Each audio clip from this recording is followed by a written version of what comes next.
Actor Saif Ali Khan पर हुए हमले की फोरेंसिक रिपोर्ट में चौंकाने वाले खुलासे हुए हैं, जिससे पहली नज़र में इस केस का प्राइम सस्पेक्ट यानी मुख्य आरोपी शरीफुल इस्लाम बेगुनाह सा लगने लगता है।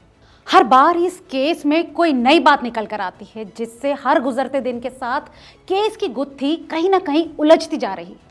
अब इस केस पर लगातार नजर बनाए लोगों का मानना है कि एक्टर सैफ अली खान पर हुआ ये अटैक कहीं ना कहीं सुशांत सिंह राजपूत केस से काफी मिलता जुलता है, जिसने हर किसी को हैरान कर दिया है।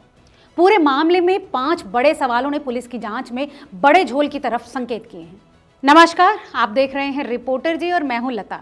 आज की इस रिपोर्ट में समझेंगे कि आखिर एक्टर सैफ अली खान पर हुए जानलेवा हमले की सुशांत सिंह राजपूत सुसाइड केस से क्या कुछ समानताएं हैं और क्या वाकई ये एक अटैक था या सोची समझी साजिश। तो जैसा कि आप जानते हैं, सैफ अली खान पर इस जानलेवा हमले से करीब 5 साल पहले सुशांत सिंह राजपूत की मौत ने पूरे देश को दहला दिया था। एक्टर सुशांत सिंह राजपूत की मौत जिन हालातों में हुई, उसका रहस्य आज तक नहीं सुलझ पाया। कई लोगों का मानना था कि ये एक आत्महत्या है, तो वहीं कई लोगों ने इसे, या कहें कि ज्यादातर लोगों का ये मानना था कि ये हत्या है।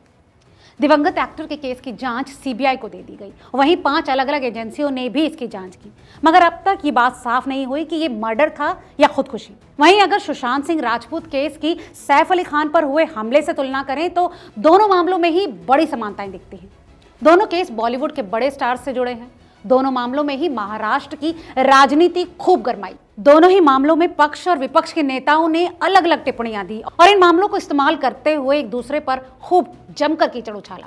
वहीं दूसरी तरफ देखा जाए तो सुशांत सिंह राजपूत के सुसाइड के बाद भी कई कॉन्स्पिरेसी थ्योरीज सामने आई थी। ऐसा ही सैफ अली खान के केस में भी हो रहा है। मामले को अभी महज 12 ही दिन हुए होंगे, लेकिन इसमें भी कई अलग अलग थ्योरीज सामने आ रही है, जिसके चलते कहीं ना कहीं जांच एजेंसीज की जांच पर भी सवाल उठ रहे हैं। सैफ पर हुआ हमला जानलेवा था, ये तो किस्मत थी कि वो इस जानलेवा हमले में बाल बाल बचे। अब हमले के 11 दिन बाद पुलिस की जांच में कई संदेह पैदा हुए हैं।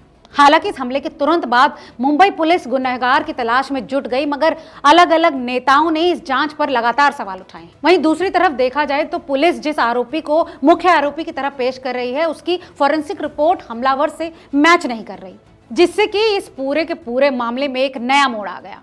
अब आज की बात करें तो केस पर 5 अहम सवालों ने सबको हैरान कर रखा है, जिससे मामला और भी अब पेचीदा हो गया है। फॉरेंसिक रिपोर्ट से सवाल खड़ा हो गया कि पुलिस हिरासत में जो बांग्लादेशी शख्स शरीफुल इस्लाम है, क्या वो असली आरोपी है? हमलावर की सीसीटीवी इमेज शरीफुल से अलग दिखती है। फुटेज में दिखा शख्स गोरा है, जबकि गिरफ्तार व्यक्ति की उम्र ज्यादा लग रही है। वहीं पुलिस कस्टडी में जो व्यक्ति है, उसका रंग भी गहरा बताया जा रहा है।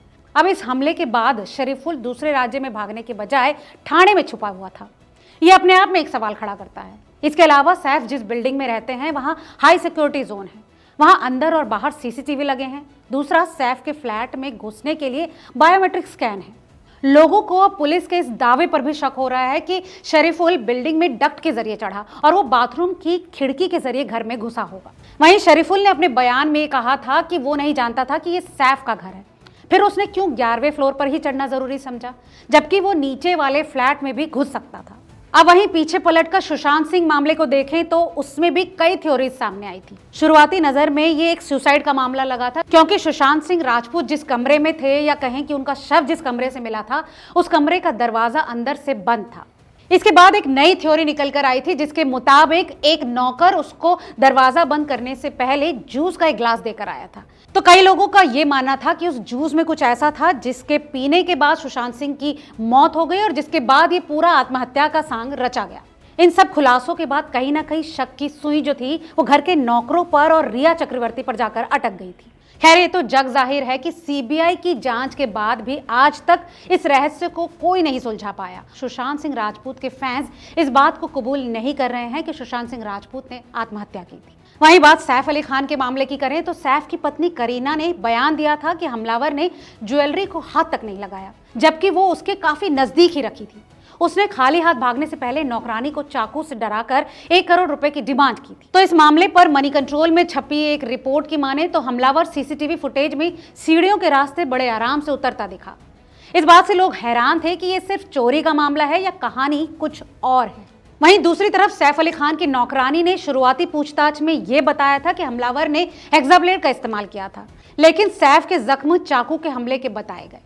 उसके बाद एक फॉरेंसिक एक्सपर्ट ने दावा किया कि सैफ की मेडिकल रिपोर्ट से यह लगता है कि उन पर किसी तेज धार के हथियार से हमला हुआ ही नहीं। कुल मिलाकर इस केस में अब अलग अलग थ्योरीज और फैक्ट्स ने हमले में इस्तेमाल किए गए हथियार तक को लेकर एक कंफ्यूजन क्रिएट कर दिया।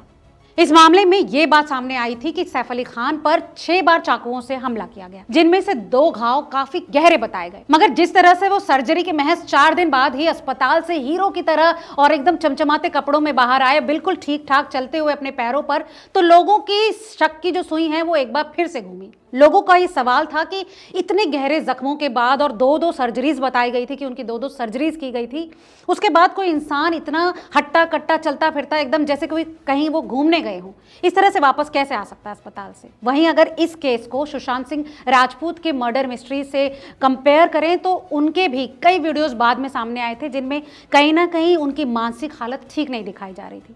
जबकि जो लोग उनके साथ रोज मिला करते थे उनका कहना था कि सुशांत सिंह राजपूत करीब 15 से 20 दिन पहले तक भी काफी अच्छी खासी कंडीशन में थे। बात चाहे सुशांत सिंह राजपूत मामले की हो या फिर सैफ अली खान के मामले की, अभी तक लोगों को इन दोनों ही मामलों की गुत्थी सुलझती नहीं दिख रही है और कहीं ना कहीं जांच एजेंसीज भी पूरे मामले को भटकाती हुई दिख रही हैं।